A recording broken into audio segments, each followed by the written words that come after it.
Alright, you guys are lucky because I'm about to show you the coolest Overwatch shirt you've ever seen, and I'm going to tell you where you can get it. This diva design is an amazing way to show off your passion for the game, and it looks dope even if you don't know what Overwatch is, and you can find it in our Teespring store along with plenty of other designs down at the link below. Anyway, enjoy the video.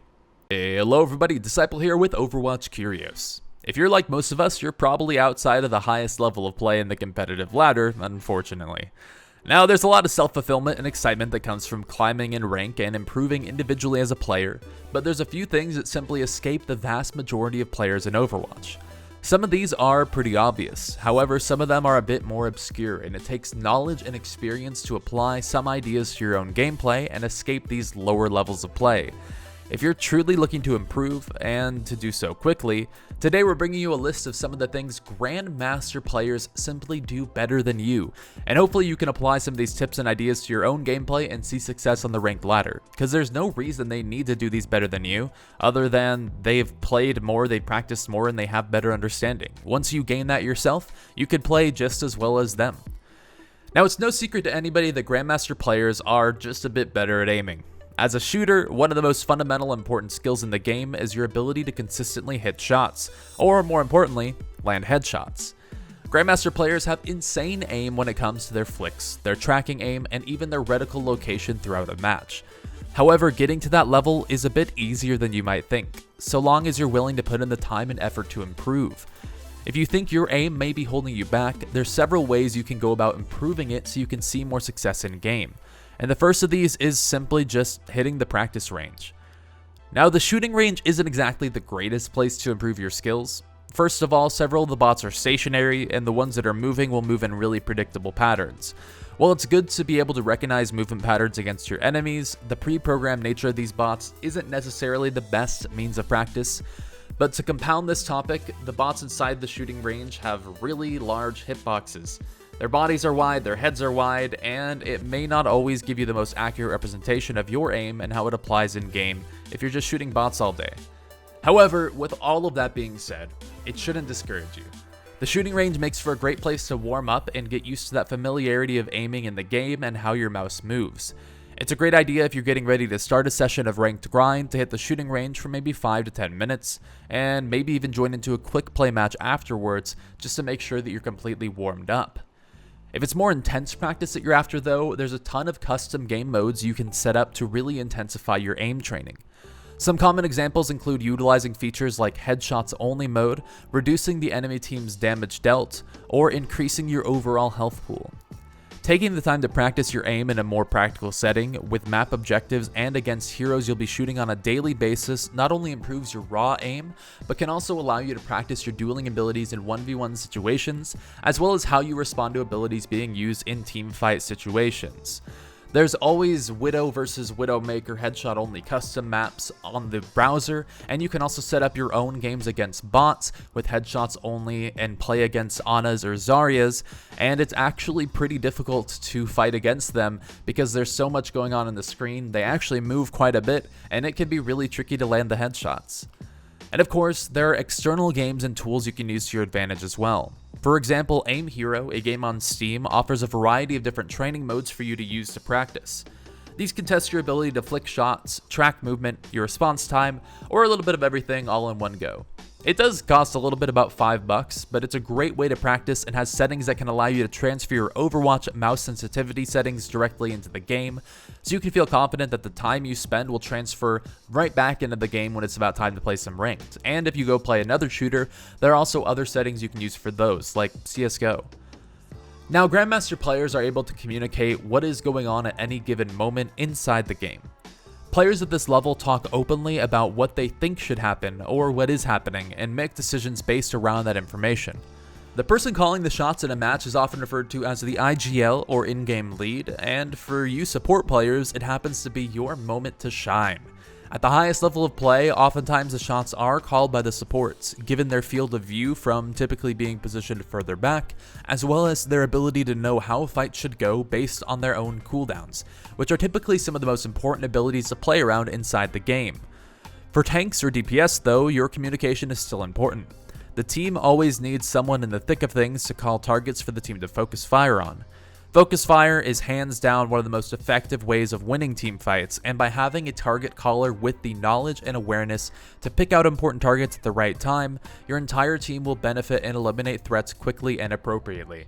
Instead of having 3 of your characters shooting at 3 different enemy characters, if you focus down one at a time, even if you're in a lower level game where your aim isn't as good, you still will be able to bring them down. Communicating things like enemy position, available ultimates for either team, and calling targets are all critical parts of the game, and doing so allows high levels of play to happen. Even if there's only 1 or 2 people in your team's voice chat, practicing these skills can allow you to shine in matches when people are in the chat, and they'll be able to follow your calls clearly and quickly. Another thing Grandmaster players are doing better than you is swapping heroes and acting proactively rather than reactively. Swapping heroes can create a lot of flexibility for teams and can be a direct counter to threats the other team may have. Typically in lower levels of play, people will stick to a smaller hero pool of those that they feel comfortable with, and continue to play those into any circumstance, even if they may be countered. This could be something like someone continually playing Widowmaker even though the enemy Winston keeps diving them and killing them over and over, or a Junkrat main who continues to play Junkrat even though they have no way to deal with the enemy Pharah who continues raining justice from above. Knowing when it's appropriate to swap heroes, whether in response to somebody countering you or because you need to counter an enemy carry, is insanely important, and Grandmasters use the ability to hero swap constantly. If you feel you're not doing too well in a match, ask yourself why is it that you keep dying, or why you're not able to fulfill your hero's role as effectively as you should be able to, and then ask yourself what hero would allow you to better do that. It may feel hard to ask yourself that in the middle of a game and you may not think it's your fault, but you could always be doing something better, and you have to imagine, if I were a Grandmaster player, how well would I be able to do in this game right now? This GM level play is all about target selection and knowing exactly who to be shooting at any given point in time. Part of this ties into our previous discussion about having a target caller.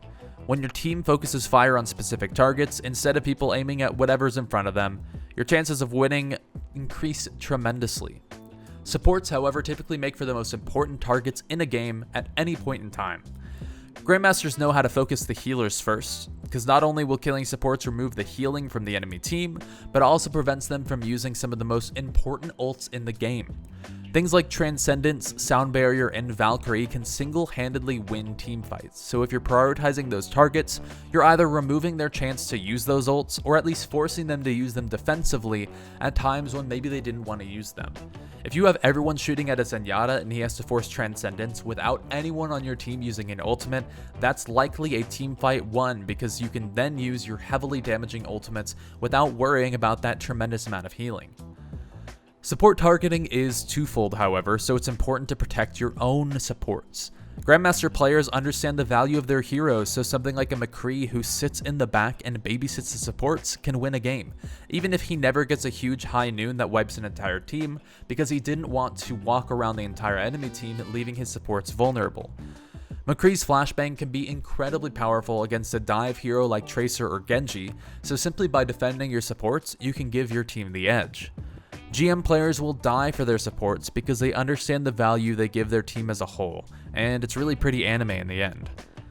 One of the most important elements of Grandmaster play is ultimate management.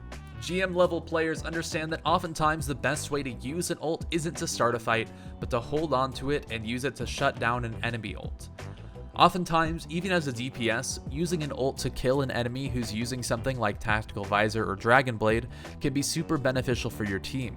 Not only do you eliminate the threat, but you give your team a number advantage inside the fight. Having the mindset of using ults defensively instead of offensively can be a huge boost to your overall success in the game, but this extends to tanks and supports as well. People tend to hold on to Earthshatter for entire teams, but once again, it can be great to shut down just one enemy DPS ult. Graviton Surge doesn't necessarily have to grab an entire enemy team either. If you use it to lock down the enemy healers, your team wins the fight without you waiting for engagement after engagement for an opportunity to grab all 6. Grandmaster players understand that not every ult needs to kill an entire team, and that using them for 1 or 2 kills is more advantageous and will win you team fights, as well as allowing them to start building up for their next ultimate, which once again can be used to win team fights and win the race against the clock. And that's just a few of the things that Grandmasters are doing better than you, but we'll save the rest for another day. Are you guys guilty of any of these? Which of today's tips do you find the most helpful overall, and which things do you think you have a pretty good handle on already? Make sure you let us know in the comments below, and as always, if you haven't subscribed to the channel, well then, why? Am I not good enough for you? Okay. Well, anyway, I'll see you guys next time. Peace.